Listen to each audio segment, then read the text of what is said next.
Thank you very much. It's a great honor to be with President Kagame. Thank you very much. It's a great honor to be with President Kagame. Thank you very much. It's a great honor to be with President Kagame. Murakoze cyane, ni iby'icyubahiro cyangwa se ni iby'agaciro kuba turi kumwe na Perezida Paul Kagame. Uwo ni Donald Trump wavugaga gutyo. It's a great honor to be with President Kagame. Murabizi ko iyo iyi a itariho dusoma it's a great honor, it's a great honor. Ariko iyo iyi a ijemo duhita dusoma twari turi gusoma ngo it's great honor, but now turi kuvuga ngo cyangwa se turi gusoma ngo kubera iyi a. It's a great honor to be with President Kagame. Ni iby'agaciro kuba turi kumwe na Perezida Paul Kagame. We have had tremendous discussions on Rwanda.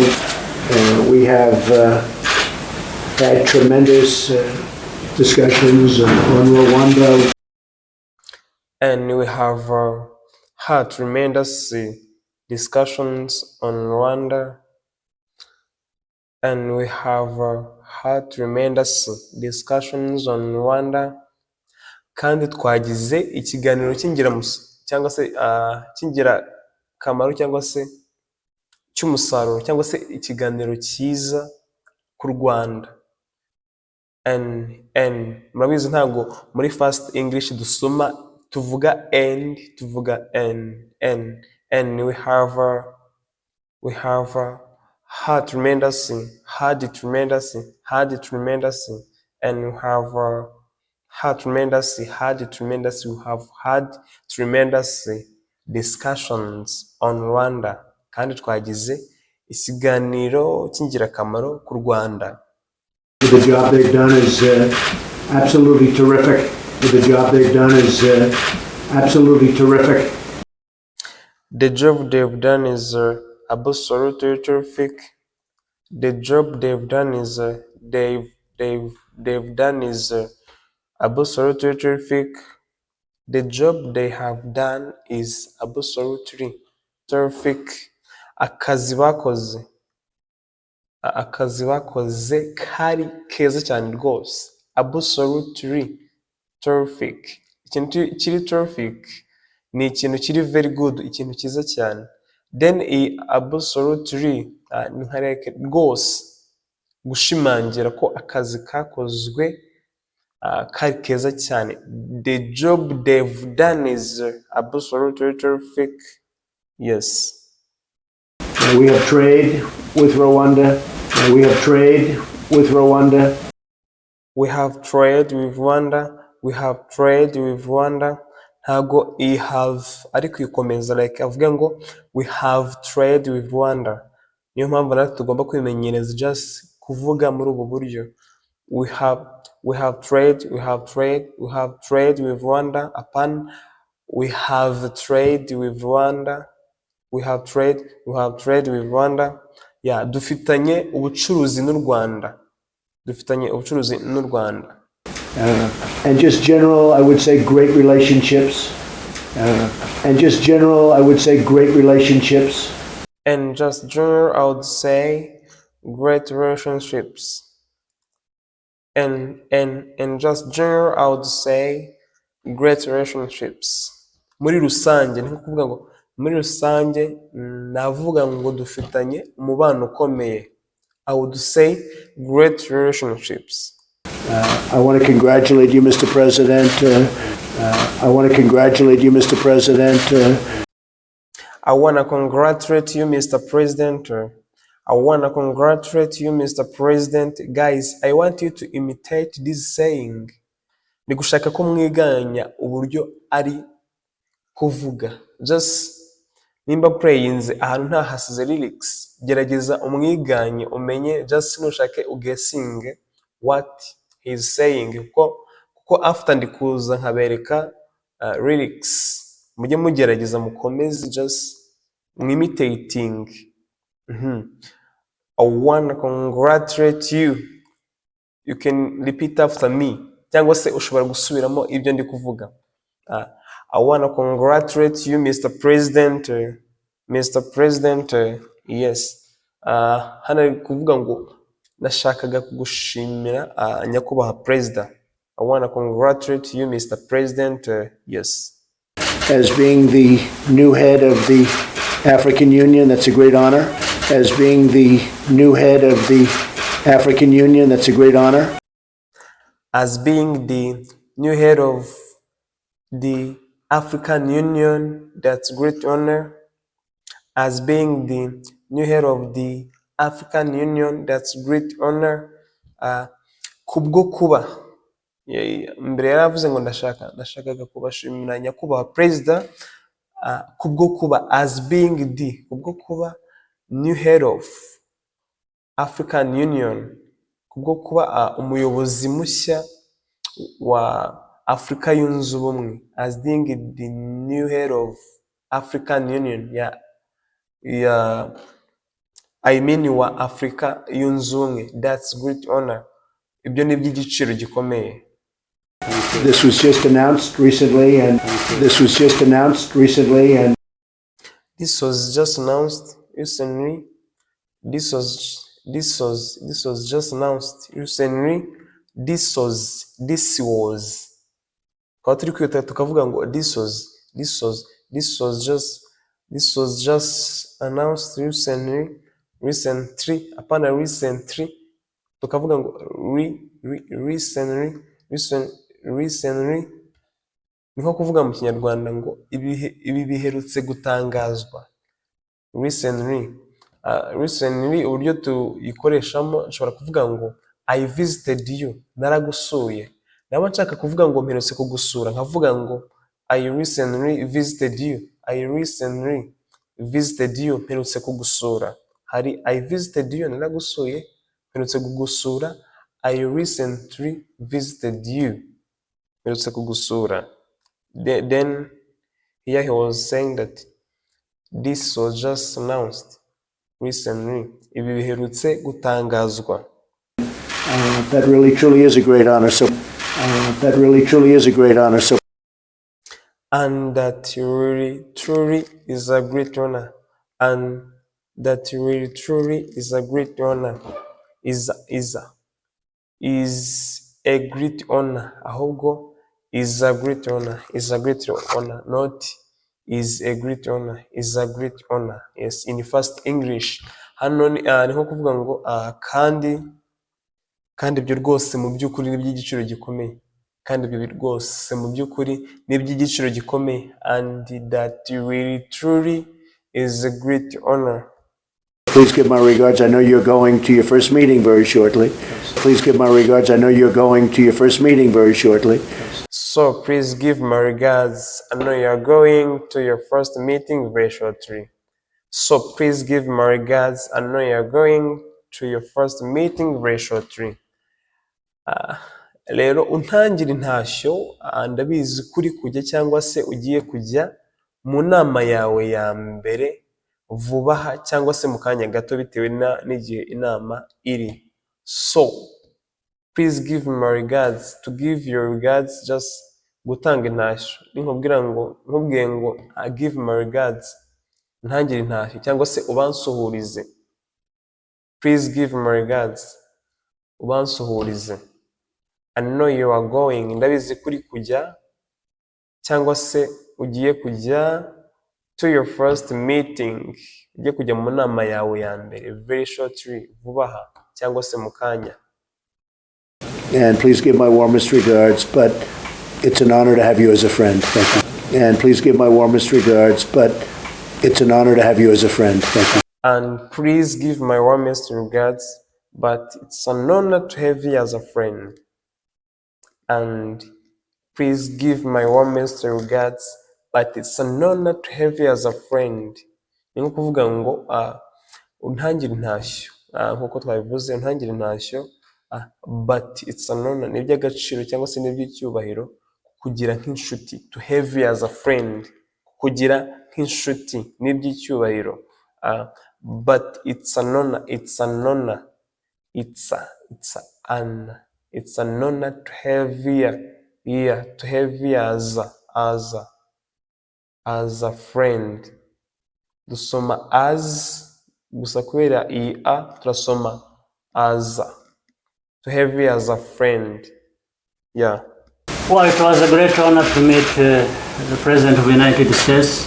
Well, it was a great honor to meet the President of the United States. Or it was a great honor to meet the President of United States.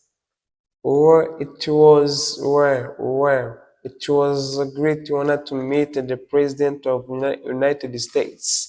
Yego rwose iyi were nko kuvuga ngo yego rwose cyangwa se byiza like that. Yego rwose byari iby'agaciro.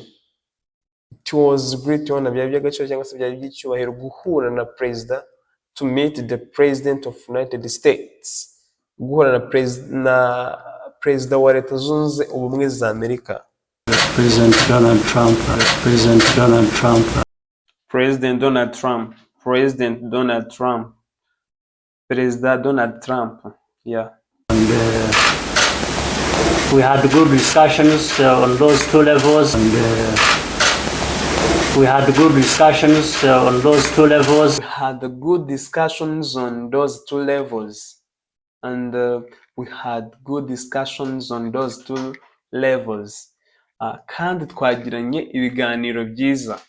We had good discussions. Twagiranye ibiganiro byiza on those two levels. Kuri izo nzego ebyiri cyangwa se kuri izo levels ebyiri. Like yashaka kuvuga u Rwanda na Amerika.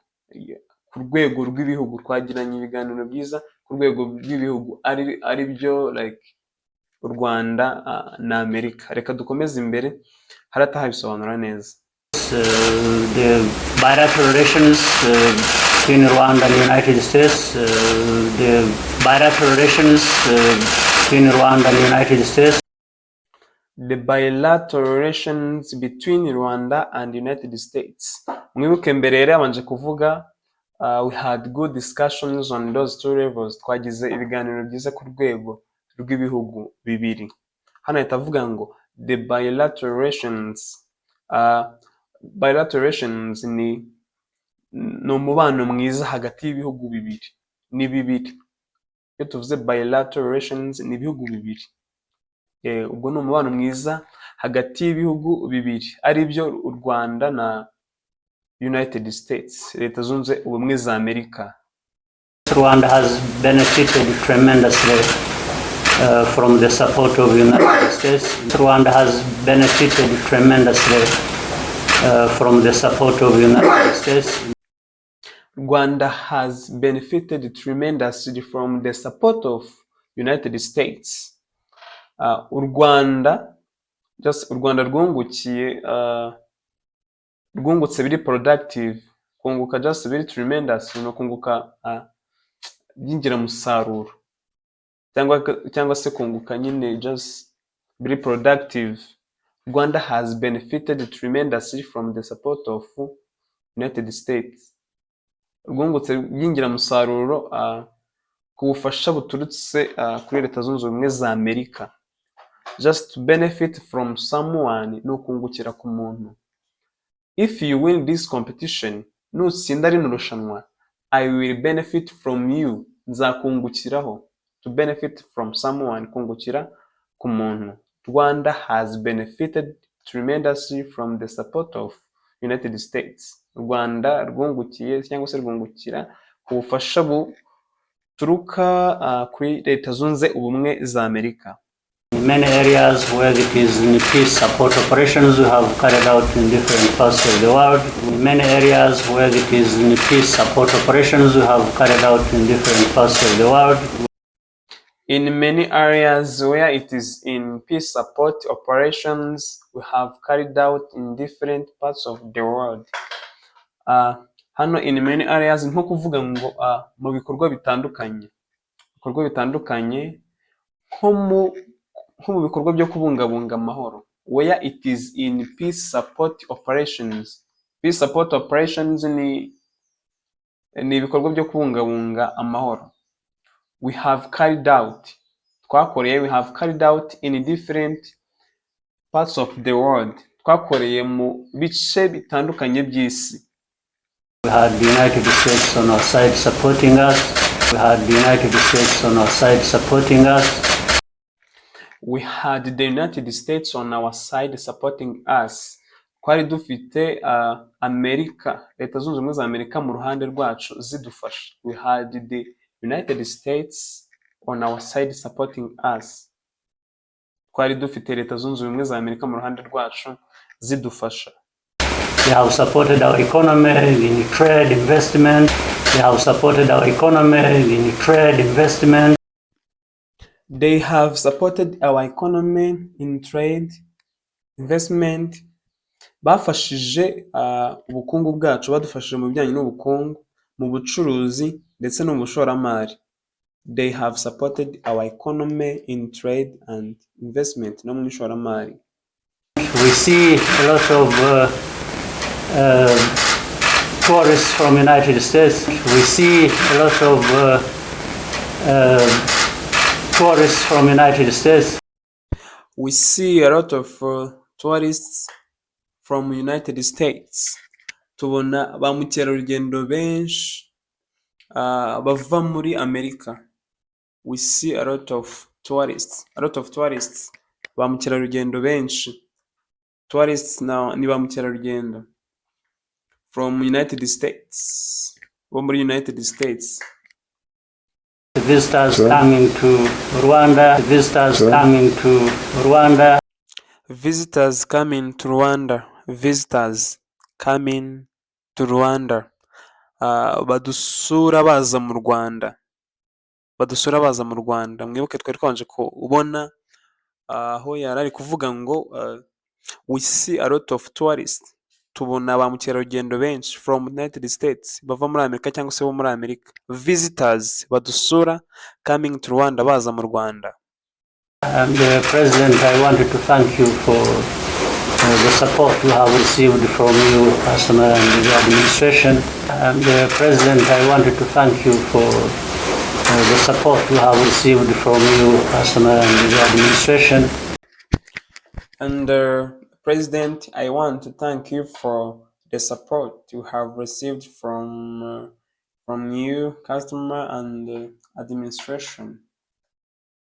Kandi President, nshaka kugushimira kubw'ubufasha twakiriye we have received from you. Twakiriwe buguturutseho ndetse bunaturutse muri administration, mu butegetsi bwanyu. Administration mu butegetsi. And we are looking forward to also working with the United States at the level of the African Union. And we are looking forward to also working with the United States at the level of the African Union. And we are looking forward to also working with the United States at the level of African Union. Kandi we are looking forward, kandi twishimiye gukomeza cyangwa se kuzongera gukorana na Leta Zunze Ubumwe za Amerika. To look forward, just want to look forward. Shobora kubwira umuntu ngo I am looking forward to seeing you again. Bishatse kuvuga ngo ntegerezanyije amatsiko menshi kongera kukubona. To look forward.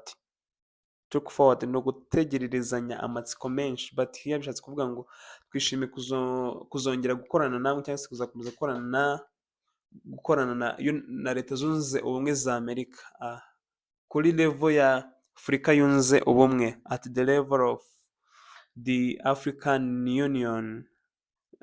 Afurika yunze ubumwe, African Union. Where we are carrying out reforms at the African Union. Where we are carrying out reforms at the African Union. Where we are carrying out reforms of the African Union. Where we are carrying out, aho turi gukora, aho turi gusana cyangwa se kuvugurura Afurika yunze ubumwe. Where we are carrying out, to carry out ni nko gukora cyangwa se to complete, kuzuza. Like we are carrying out reforms, turi gukora cyangwa se turi kuvugurura. To reform ni ukuvugurura. To make better cyangwa se to make some improvements on something. like hano turi kuvugurura Afurika yunze ubumwe. We are carrying out reforms of the African Union. So that we get our act together to do the right things, and that helps in cooperating with the United States, so that we get our act together to do the right things, and that helps in cooperating with the United States. So that we get our act together to do the right things, and that helps in cooperating with the United States. So that we get our act together, kugira ngo duhuze ibikorwa byacu, dukore ibikorwa byiza, to do the right things, kugira ngo dukore ibikorwa byiza, and that helps, kandi ibyo bifasha, that helps in cooperating with the United States. Ibyo bifasha mu gukorera hamwe na Leta Zunze Ubumwe za Amerika. To get our act together. Act hano kuri act together, iriya ta ya act ntabwo tuyisoma act, turasoma hano dufite ta ya act tukagira na ta ya together, turasoma ta imwe, dusome ngo act together to do the right things, and that helps in cooperating with the United States. It would be more beneficial when we are organized to know what we want from the United States. Sure. For that cooperation, it would be more beneficial when we are organized to know what we want from the United States. Sure. For that cooperation. Byaba byiza kurushaho. It would be more beneficial when we are organized to know what we want from the United States. For that cooperation, it would be more beneficial. Byaba iby'umusaruro cyane kurushaho, cyangwa se byaba iby'ingirakamaro cyane kurushaho mu gihe when we are organized, mu gihe twaba twiyoruganije, to know what we want, kugira ngo tumenye icyo dushaka kuri Leta Zunze Ubumwe za Amerika. To know what we want from the United States, kugira ngo tumenye icyo dushaka kuri Leta Zunze Ubumwe za Amerika, kubwa buriya bufatanye. For that cooperation, kubwa buriya bufatanye, cooperation, ubufatanye cyangwa se gukorera hamwe, as to cooperate. Ari kuvuga Donald Trump ahise avuga ngo sure, yego, sure. To know what we want from the United States, sure, yego. For that cooperation, kubw'ubwo bufatanye. So I thank you very much. Bityo rero ndagushimiye cyane.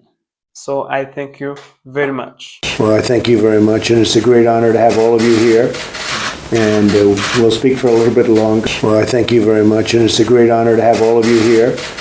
And we'll speak for a little bit longer. Well, I thank you very much, and it's a great honor to have all of you here, and we'll speak for a little bit longer. Well, yego rwose, I thank you very much. Yego rwose nanjye ndagushimiye. And it's a great honor to have all of you here. Kandi ni iby'igiciro gikomeye kuba mwese turi kumwe hano, cyangwa se kubagira mwese mukaba muri hano. And we will speak for a little bit long, kandi turaza gukomeza kuvuga cyangwa se turongera tuganireho gato. Yeah, just we will speak for a little bit longer. Turaza kongera tuvugeho gake. Yeah, for a little bit longer. Yeah. And thank you very much. Thank you very much. It's a great honor to be with President Kagame. We have had tremendous discussions on Rwanda. The job they've done is absolutely terrific. We have trade with Rwanda.